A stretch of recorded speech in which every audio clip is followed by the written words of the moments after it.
Mr. Newberry, why do you believe that you're the best candidate for the upcoming election? Over the course of the last 3 years, I've had a chance to, I think, demonstrate to people that this is a campaign that ought to be more about results than rhetoric. And over the last 3 years, we've demonstrated a very substantial record of good results for the citizens of Fayette County. We have tackled some of the tough problems that confronted us when we walked in the door. Things like dealing with the lawsuit filed by the Environmental Protection Agency against Lexington because we were polluting our streams and rivers. We've dealt with the unfunded pension plan by putting almost $100 million into that plan by the 1st of May. I expect we'll be actually a little above $100 million in new investment in the pension plan by then. And there's a assortment of other problems that we've addressed, but we've tackled the tough problems.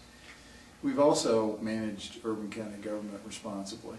We have more than 200 fewer employees now than we did when we started. We've had to deal with the worst recession in 80 years.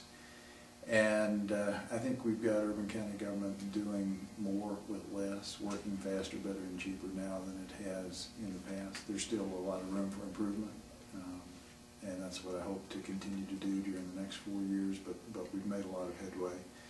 And then finally, we've been able to stimulate jobs in our economy over the course of the last 3 years. We've generated more than 2,300 jobs. Obviously, we've lost a lot of jobs. But if we hadn't been able to generate those 2,300 over the last 3 years, it would be a much, much tougher economy for Lexington than what we're currently confronting. So, because of the results we've achieved by tackling the tough problems, managing government effectively, and helping to move our economy along in a very tough period of time, I hope folks will give. One of the things you wanted to improve on? Well, there are lots of things I want to improve on. All across urban county government, there's room for improvement. I mean, part of what I learned during my career in the private sector was you have to constantly be improving. The old Toyota maxim of continuous improvement is certainly something that has application in urban county government as well. But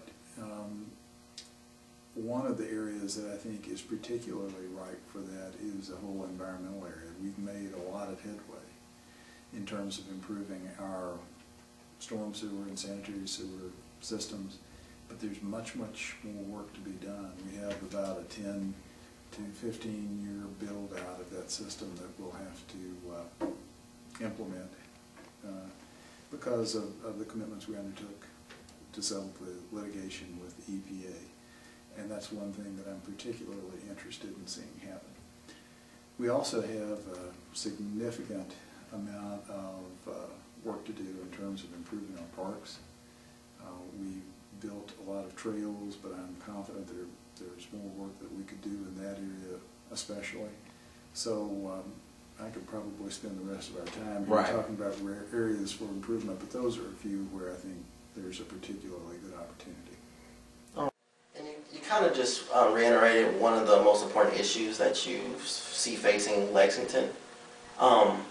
What about sustainability, particularly, would you like to see incorporated in the Lexington area? In 2007, we created for the first time the Department of Environmental Quality at Urban County Government.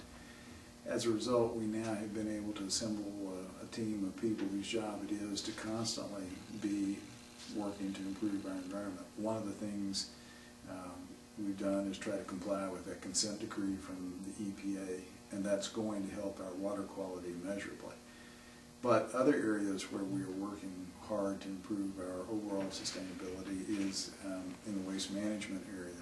We are almost going to be able to triple our recycling capacity over the course of the next couple of months as a result of installing new equipment there. In addition to that, we are utilizing some GPS-based routing software for all of our waste management vehicles so that they'll be able to collect both waste and recycling in a much more fuel-efficient fashion without having to do so much backtracking. We'll be able to document when particular residences are picked up and minimize the return trips.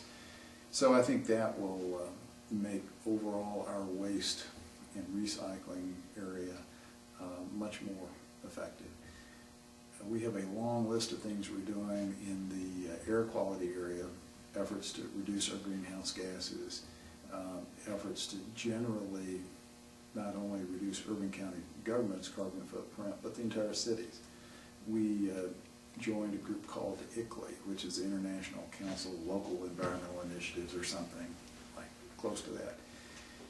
And ICLEI has provided us with actually an international model to follow towards reducing our carbon footprint. And certainly as far as urban county government buildings are concerned, there's more we can do to make them more energy efficient.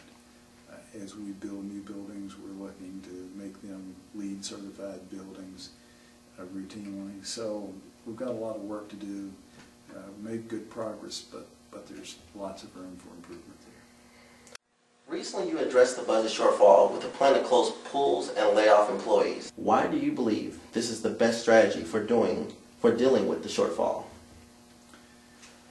We had a shortfall in excess of $20 million, and our citizens have recently had to deal with some increases in both the sanitary sewer fee and the creation of a water quality management fee to fund our storm sewers. Both of those were required by the litigation with EPA. The school systems recently increased the property taxes, and it was my judgment that we did not need to be in the business of trying to increase revenues by increasing taxes. Therefore, what we were left to do was to try to cut back on our expenditures in order to make up the biggest part of the shortfall. There's some incidental revenues that we can increase, one-time revenues, and we found several of those sources of funding, but what we really needed to do was find a way to pare back the amount of money we were spending. And as we evaluated what options were there, we looked at a lot of them. In fact, we looked at much more draconian reductions in our workforce than the 17 positions we ultimately wound up reducing. Ultimately, we concluded that we were better off dipping into our rainy day fund and saving as many positions as we could, because we believe there's a legitimate prospect that next year we'll see an uptick in the economy that will generate more tax revenues for us. So it would have been very short-sighted to have simply laid off a whole bunch of people this year only to have to come back and rehire people next year to fill those vacancies and then train them. We have a lot of great employees, and we have some good employees whose jobs I am proposing to be eliminated, but their jobs are being eliminated primarily because of program changes and because of operating efficiencies we've been able to develop as a result of utilizing better technology. We're not reducing the workforce because of budget shortfalls. We're dipping into the rainy day fund to keep those folks employed. And the golf course in question is one that's sort of on the eastern side of Fayette County.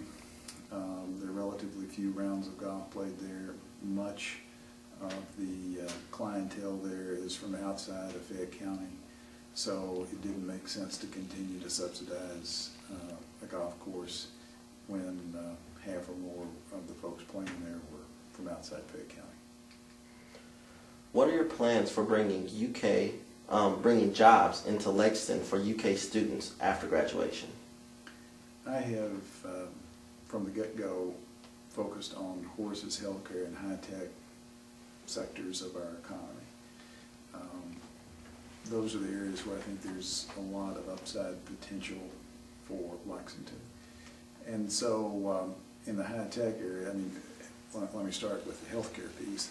Within a stone's throw of where we're sitting right now, of course, we see a massive expansion of the UK Medical Center. There have been expansions underway at St. Joseph and Cardinal Hill. Just recently, Central Baptist announced it was going to undertake a $200 million expansion immediately adjacent to the UK campus. So all of that is creating a lot of opportunities in the healthcare area.